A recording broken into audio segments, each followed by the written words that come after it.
السلام علیکم ورحمۃ اللہ وبرکاتہ۔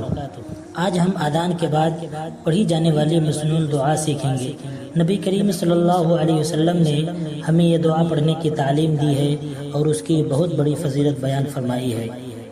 اذان کے بعد سب سے پہلے نبی کریم صلی اللہ علیہ وسلم پر درود پڑھا جاتا ہے۔ اللہم صلی علی محمد وعلی آل محمد کما صلیت علی ابراہیم وعلی آل ابراہیم انک حمید مجید۔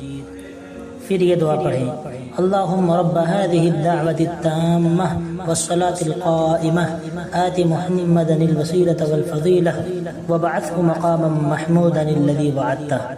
ترجمہ: اے اللہ، اس کامل پکار اور قائم ہونے والی نماز کے رب محمد صلی اللہ علیہ وسلم کو وسیلہ اور فضیلت عطا فرما اور انہیں اس مقام محمود پر فائز فرما جس کا تو نے ان سے وعدہ کیا ہے۔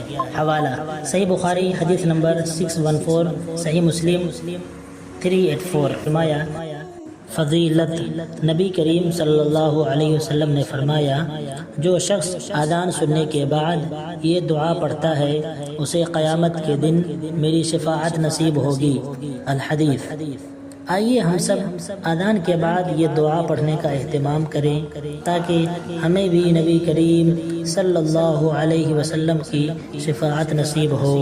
اگر آپ کو یہ ویڈیو فائدہ مند لگی تو لائک کریں، دوسروں تک پہنچائیں اور مزید اسلامی ویڈیوز کے لیے ہمارا چینل سبسکرائب کریں۔ جزاکم اللہ خیرا۔